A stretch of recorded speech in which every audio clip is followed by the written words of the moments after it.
अब बीवी से मोहब्बत, औलाद से मोहब्बत ज्यादा है या रसूल से मोहब्बत ज्यादा है? कोई काना आबाउकुम व अबनाउकुम, तुम्हें तुम्हारे आबाओ अजदाद, तुम्हें तुम्हारी औलादें, औलाद से भी ज्यादा रसूल से मोहब्बत होनी चाहिए। नबी ने कहा 7 साल का बच्चा हो तो नमाज के लिए ले जाओ, कभी पढ़ेगा कभी छोड़ेगा, ठीक है कोई बात नहीं चलेगा, लेकिन 10 साल के बाद बिल्कुल नहीं चलेगा।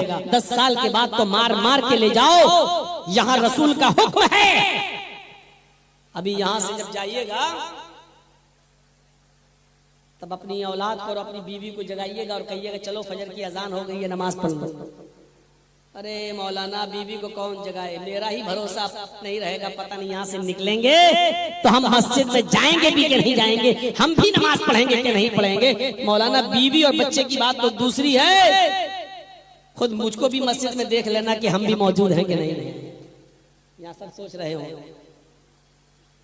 हम अपने बारे में गरीबानों में झांके, हालात इस हद तक हो चुके कि हमारी बीवी को हम क्या उठाएंगे, हम अपने बच्चे से क्या कहेंगे, हमारा खुद अपना पता नहीं है कि हम नमाज फजर में पहुंचेंगे भी कि नहीं पहुंचेंगे। हजरत अबू बकर सिद्दीक का बेटा अब्दुर्रहमान जंगे बद्र अबू जहल के साथ था, अपने बाप के साथ नहीं, यानी अल्लाह के रसूल के खिलाफ था, अपने बाप के खिलाफ था। और अबू बकर सिद्दीक तलवार चलाते चलाते अपने बेटे के पास पहुंच गए। जैसे ही तलवार मारना चाहिए गिर गए। उधर बेटा देख रहा है लड़ते लड़ते कौन आदमी मेरे करीब आया, ये गिर गया है, तलवार उठाकर मारना चाहा, ये कौन गिरा, उसको मारना चाहा। बाप ने सर ऊपर उठा लिया, बेटे ने तलवार रोक दी, अरे ये तो मेरा बाप है।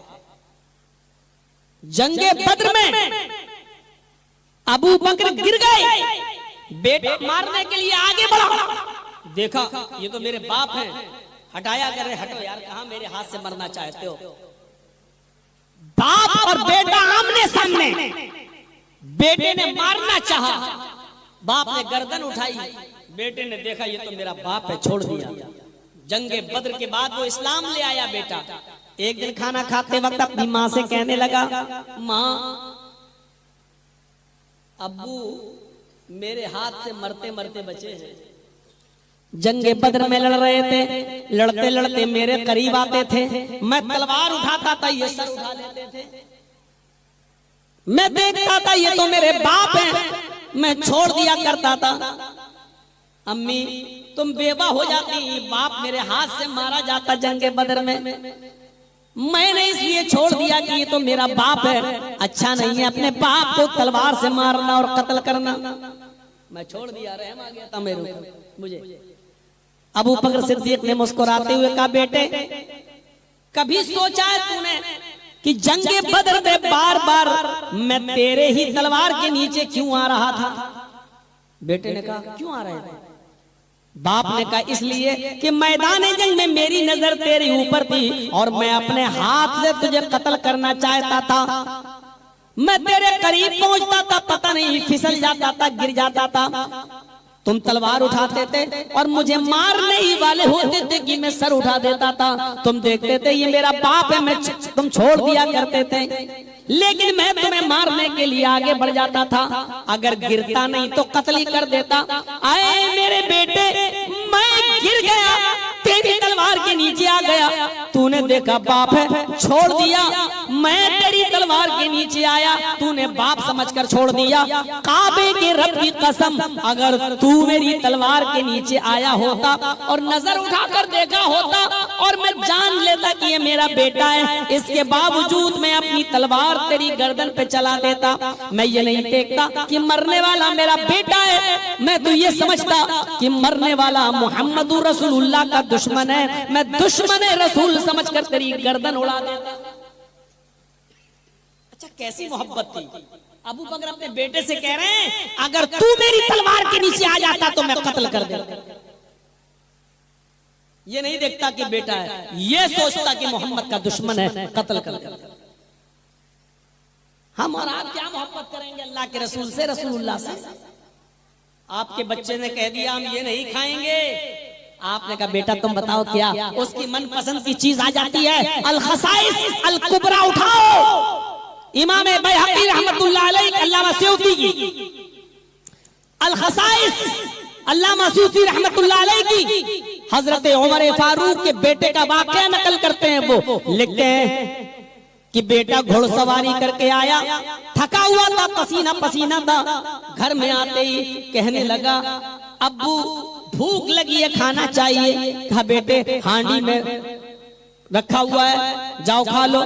जैसे ही उसने हांडी का ढक्कन खोला, क्या देखता है कि उसमें लौकी। अब हमारे यहाँ तो उसको लौकी बोलते हैं, जो लंबी सी होती है और हरे रंग की होती है, कहीं कहीं कद्दू भी बोला जाता है उसको।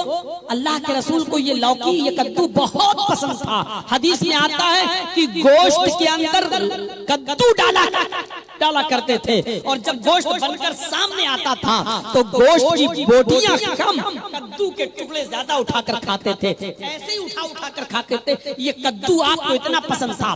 बेटे ने देखा, हांडी खोली, उसमें कद्दू के डेले पड़े हुए हैं। उसने नाक चढ़ाई ऐसे और अपने बाप की तरफ देख के कहा ये भी कोई खाने वाली चीज। पहले देखा कद्दू, ये भी कोई खाने वाली चीज है।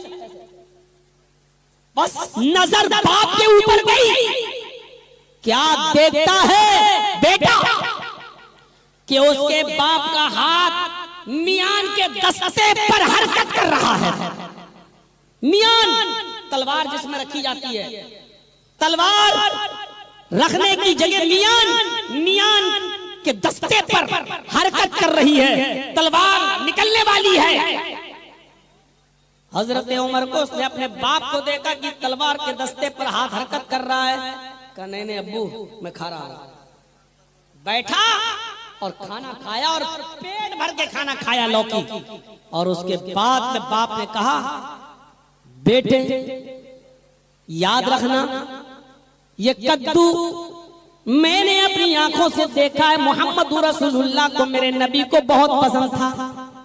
गोश्त में कद्दू के डेले उठा के खाते थे।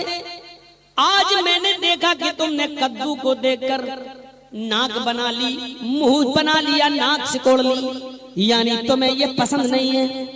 आज मैंने देख लिया, नजरअंदाज कर दिया तुम्हें। आइंदा अगर कद्दू को देखकर तुम्हारी यह हालत हुई, आइंदा अगर तुमने इस सब्जी को खाने से नाक मुंह चढ़ाया और इनकार किया, तो कसम है उस जात की जिसके कब्जे में मेरी जान है, मैं तलवार निकाल कर तेरी गर्दन उड़ा दूंगा। ये नहीं देखूंगा कि कत्ल होने वाली गर्दन मेरे बेटे की है, मैं ये समझूंगा कि रसूलुल्लाह की महबूब ग़िज़ा से नफरत करने वाले की गर्दन है जो मेरे सामने तड़प रही है। आइंदा अगर कभी मना किया। हजरत उमर की तलवार निकली नहीं थी, हाथ दस्तक दिए, बस हरकत कर रहे हैं, और बेटे ने खाना शुरू कर दिया। करोगे मोहब्बत अपनी औलाद को बताओगे बेटे ये अल्लाह के रसूल बहुत खाते थे? अरे अपनी औलाद को क्या बताओगे, खुद अच्छी नहीं लगती होगी। ये जतरे जलसा कमेटी के लोग हैं ना, एक दिन हम जैसे मौलवियों की दावत कर दें और कद्दू बना के दिखा दें, और फिर दूसरी साल तारीख लेके देख लें जलसे की। हदीस ढूंढ के दिखा देंगे हम लोग, अच्छा मेहमानों की इज्जत नहीं करते हो हैं? तुम्हारे घर गए और तुमने कद्दू खिला दिया, मेहमानों की इज्जत नहीं।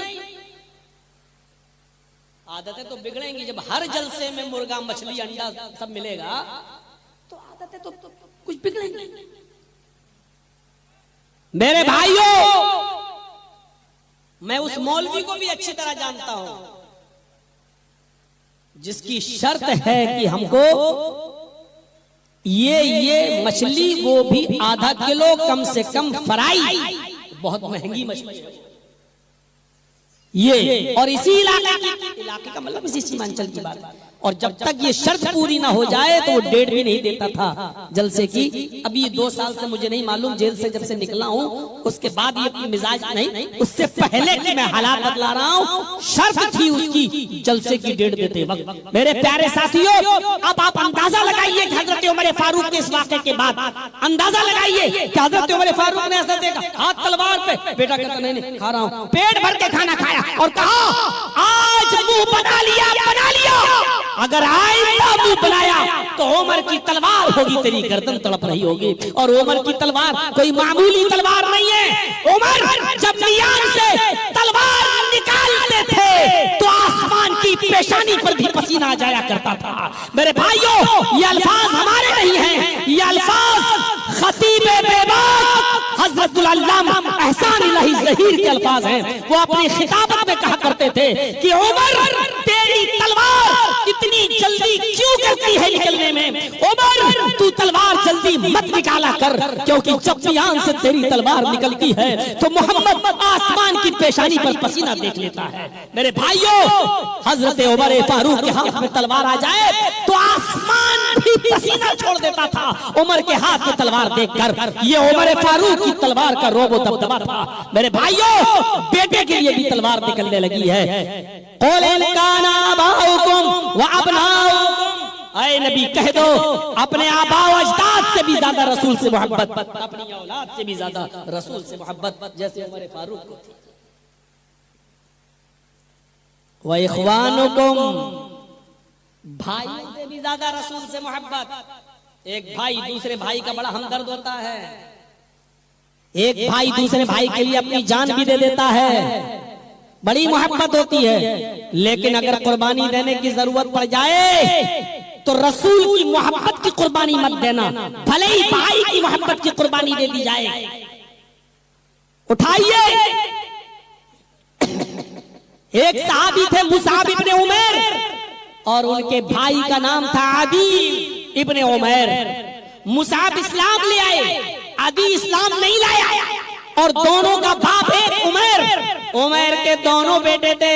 उमैर का एक बेटा जो इस्लाम लाया उसका नाम था मुसाब, और उमैर का दूसरा बेटा जो इस्लाम नहीं लाया उसका नाम था अदी। जंगे बदर में मुसाब इब्ने उमैर तो अल्लाह के नबी का साथ दे रहे हैं, लेकिन अदी अबू जहल का साथ दे रहा है। जब जंगे बदर में 70 काफिर मारे गए और 70 काफिरों को कैद करके लाया गया, जरा इधर देखिएगा, 70 काफिरों को कैद करके लाया गया तो अल्लाह के नबी ने हुक्म दिया, तुम यानी सहाबा को, एक सहाबी उठो, तुम 10 काफिरों के पैरों में बेड़ियां डालोगे। फिर दूसरे सहाबी से कहा कि तुम दूसरे 10 काफिरों के पैरों में बेड़ियां डालोगे। ऐसे 7 सहाबी इकट्ठे किए और कहा हर एक सहाबी 10-10 काफिरों के पैरों में बेड़ियां डालेगा। एक सहाबी 10 काफिरों के पैर में, तो 7 सहाबी 70 काफिरों के पैरों में बेड़ियां डालेंगे। और एक एक सहाबी को उनका हेल्पर बना दिया, तुम उनकी मदद करोगे। यानी 14 सहाबी, 7 सहाबी को बेड़ियां डालना था काफिरों के पैरों में, और 7 ही हेल्पर थे, यानी एक सहाबी को एक हेल्पर भी मिला हुआ था।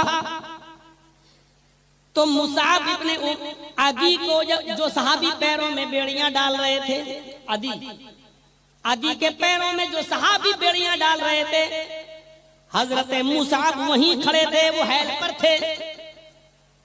तो मुसाब कहते जा रहे थे अपने सहाबी दोस्त से, ऐसे नहीं, इसको ऐसे पकड़ो, ऐसे नहीं, इसके दोनों हाथ ऐसे करके बेड़ियां डालो, ऐसे नहीं, इसके दोनों पैरों को यहां करो और यहां ताला डालो, यहां बेड़ियां डालो। देखो ये बहुत शातिर है, देखो ये लोहे की मामूली से मामूली चीज से ताला तोड़ देता है, ये ताला तोड़ने में बहुत माहिर है, इसको ऐसे बेड़ियां मत डालो, ऐसे बेड़ियां डालो। आदि ने जब ये सुना कि मेरा भाई मशवरा दे रहा है तो आदि को गुस्सा आता है और चेहरे पर थूकता हुआ कहता है, तुझे भाई कहते हुए मुझे शर्म आती है। ऐसे क्या भाई, यानी काफिर भाई कह रहा है सहाबी से, मुसाब इब्ने उमैर अपने सगे भाई से, तू कैसा भाई है, तू अपने सगे भाई को नहीं देख रहा है? अरे मेरी रगों में वही खून है जो तेरी रगों में। हमारे और तुम्हारे बाप एक हैं। आज तुम इनको बतला रहे हो कैसे बेड़ियां डालो, ऐसे बेड़ियां डालो, इतनी टाइट कर दो। अरे तुझे भाई कहते हुए मुझे शर्म आ रही है। कैसा तू भाई है, भाई के नाम पे तू कलंक है, जो एक भाई के काम नहीं आ रहा है। हजरत मुसाब इब्ने उमैर ने जब देखा कि आदि मुझे धुतकारता है और ये जुमला बोल रहा है, तो आदि इब्ने उमैर, तो मुसाब इब्ने उमैर ने डांटते हुए कहा, चुप खामोश, जबान बंद। कौन भाई, कैसा भाई?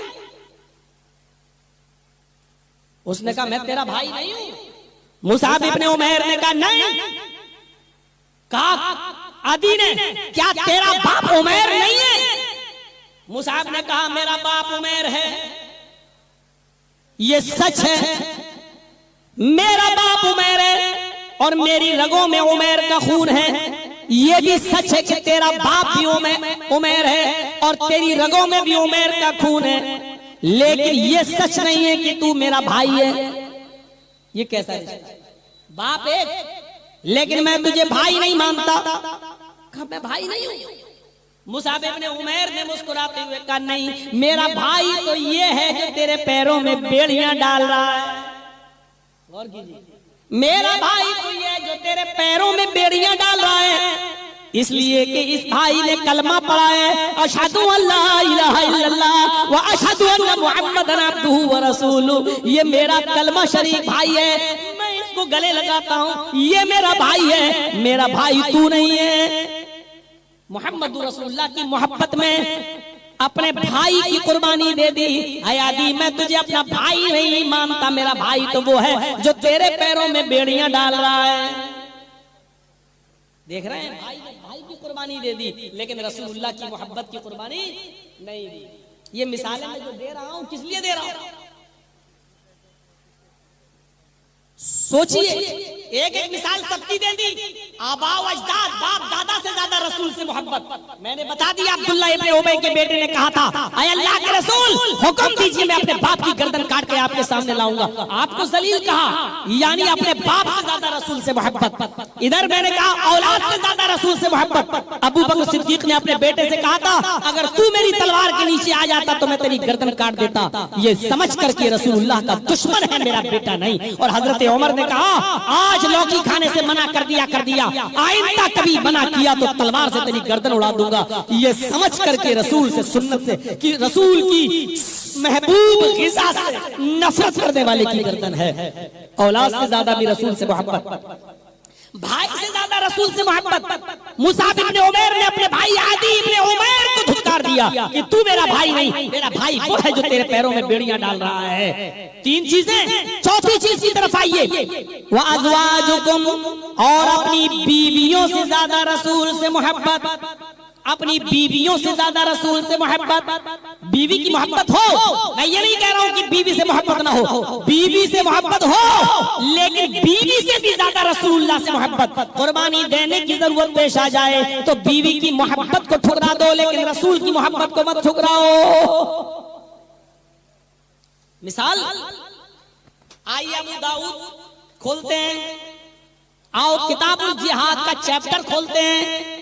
जब आप अबू दाऊद खोलेंगे, सुनन अबी दाऊद, और उसमें अबू दाऊद के अंदर किताबुल जिहाद का चैप्टर खोलेंगे, तो उस किताब के अंदर, किताबुल जिहाद के अंदर आपको एक वाकया नजर आएगा। और वो वाकया ये है कि एक सहाबी है जिनकी बीवी नबी अकरम का मजाक उड़ाती हैं, नबी अकरम को उल्टा सीधा बोलती हैं, नबी अकरम को गालियां देती हैं, नबी अकरम को बुरा भला कहती है। इस सहाबी ने बहुत सब्र किया, बहुत सब्र किया। एक दिन अल्लाह के रसूल सल्लल्लाहु अलैहि वसल्लम के साथ बैठे हुए थे और गुफ्तगू में कुछ देर हो गई, इधर गुफ्तगू में कुछ देर हो गई, और देर होने के बाद जब घर पे आए तो बीवी चढ़ बैठी और बीवी ने कहा, न खाने की फिक्र, न पकने की फिक्र, न बच्चों की फिक्र, न हमारी फिक्र। जब देखो मोहम्मद की बकवास सुनते रहते हो, जब देखो मोहम्मद की लंतरानियां सुनते रहते हो, जब देखो मोहम्मद के दीवाने बने बैठे हो, और मोहम्मद से इतनी मोहब्बत कि तुम्हें न बच्चों की फिक्र, न बीवी की फिक्र, न खाने की फिक्र, न पीने की फिक्र। मोहम्मद की बकवास से तुम्हें कब छुट्टी मिलेगी? बीवी ने ये जुमले कह दिए कि जब देखो मोहम्मद की बकवास में लगे रहते हो, सुनते रहते हो। उस सहाबी ने देखा अपनी बीवी को, ये सुना कि वो नबी को उल्टा सीधा बोलती है, नबी के बारे में बुरा भला बोल रही है। वो कहते हैं कि मुझे गुस्सा आया, मैंने घर के आंगन में नजर डाला, घर के आंगन में मुझे एक खंजर दिखाई दिया, घर के आंगन में मुझे खंजर दिखाई दिया जिससे ऊंट नहर किया जाता है। ऊंट को यहाँ मारा जाता है ना, खंजर यहाँ, तो वही खंजर। कहा कि मेरी नजर उस खंजर पे पड़ी जिससे ऊंट नहर किया जाता था। उस खंजर को उठाया और उठाने के बाद वो पूरा का पूरा खंजर उस सहाबी ने अपनी बीवी के पेट में मार दिया। बीवी वहीं मर जाती है, खून बहता है और मर जाती है। ये सहाबी दौड़ते हुए अपनी बीवी का कत्ल करने के बाद अल्लाह के नबी के पास आए। अब अल्फाज सुनिए और कहते हैं कि अल्लाह के रसूल, इंतकाम ले लीजिए, मुझे भी कत्ल कर दीजिए, मैं कातिल हूँ, मैंने अपनी बीवी का कत्ल किया है। आपने फरमाया पूरी बात बताओ, क्या कह रहे हो, होश में तो हो? उसने कहा हाँ, अल्लाह के नबी सल्लल्लाहु अलैहि वसल्लम, मेरी बीवी आपको जब देखो उल्टा सीधा बोलती रहती है, आपकी शान में गुस्ताखी करती रहती है। मेरी बीवी उम्मे वलद है, मेरी बीवी के पेट में बच्चा है, हामिला है, और उससे भी पहले 2 बच्चे उससे पैदा हो चुके हैं। ली मिनहा इब्नान, अल्लाह के नबी, मेरी बीवी से 2 बच्चे हैं और एक बच्चा मेरी बीवी के पेट में था, यानी वो हामिला थी, पेट में बच्चा था। वो 2 बच्चे मेरे उस बीवी से पहले पैदा हो चुके हैं। ली मिनहा इब्नान मिसलुल लुलुएन, वो दोनों बच्चे बिल्कुल मोतियों की तरह हैं, वो दोनों बच्चे बहुत खूबसूरत हैं, आज भी हैं, वो दोनों जिंदा हैं। आज मैं घर में गया तो मेरी बीवी आपको गाली दे रही थी कि मोहम्मद की बकवास सुनते रहते हो। अल्लाह के नबी, खंजर पे नजर पड़ी, मैंने वो खंजर उठाया और पूरा का पूरा खंजर मैंने अपनी बीवी को मार दिया, पूरा का पूरा खंजर मैंने अपनी बीवी के पेट में दाखिल कर दिया। उसका पेट फट गया, हमल साबित हो गया, थोड़ी देर खून गिर बहा और मेरी बीवी ठंडी हो गई। अब इस पर मुझसे इंतकाम ले लीजिए, किसास ले लीजिए, मैं बदला देने के लिए तैयार हूँ, मुझे भी मार दिया जाए। अल्लाह के नबी ने फरमाया, तुमने अपनी बीवी को ऐसे नहीं मारा, बल्कि उसने मुझे गाली दी, बुरा भला कहा है। और गुस्ताखे रसूल की, नबी को गाली देने वाले की भी इस्लाम में यही सजा है कि उसको इस दुनिया में जिंदा रहने का हक नहीं है। लिहाजा तुमने अपनी बीवी को मार कर कोई गलत नहीं किया है। मुझे गाली देने वाले को इस दुनिया में जिंदा रहने का हक नहीं है, लिहाजा तुमने सही किया। और मैं अल्लाह के सिपाहियों से बदला नहीं लिया करता, यानी तुमसे कोई किसास नहीं लिया जाएगा, तुमसे कोई इंतकाम और बदला नहीं लिया जाएगा। मैं बताना ये चाहता हूँ कि रसूलुल्लाह को उसने उल्टा सीधा बोला बीवी ने, तो खंजर उठाकर बीवी के पेट में मार दिया, कत्ल कर दिया। पढ़िए अबू दाऊद किताबुल जिहाद का चैप्टर, काली मिनहा इब्नान, 2 बेटे हैं उससे मेरे, और ये बच्चा भी पेट में था, लेकिन इसके बावजूद मुझे बीवी की मोहब्बत रास नहीं आई। आपको गालियां दे रही थी, आपकी इंसल्ट कर रही थी, मैंने अपनी बीवी का मर्डर कर दिया, अपनी बीवी का कत्ल कर दिया। क्या सजा दोगे आप अपने घर की औरतों को और बेटियों को? क्या सजा दोगे रसूलुल्लाह के पर्दे को अपने पैरों से रौंदती हुई जलसों में जलेबियां खरीदने वालियों को? क्या सजा दोगे अपनी बेटियों को जलसे में भी आकर लिपस्टिक लगा कर और यानी तो बेपर्दगी के साथ इस इस्लामी जलसे के अंदर भी बेपर्दगी के साथ घूम रही हैं और पीछा उनका लड़के कर रहे हैं? बिल्कुल ऐसा लग रहा है जैसे एक कुतिया के पीछे 10 कुत्ते दौड़ रहे हो। क्या सजा दोगे एक बाप होने की हैसियत से? रसूलुल्लाह का पर्दा नाफिज किया हुआ पैरों से रौंदा जा रहा है। आज हमारी बीवियां नबी नबी के पर्दे को अपने पैरों से रौंद रही है, क्या सजा दोगे मेरे प्यारे साथियों? कोई सजा नहीं दे सकते हो आप, इसलिए कि अभी वो आपके अंदर भी तमाम कमियां निकाल देंगी, वो हमें और आपको भी तमाम बातें सुना देंगी।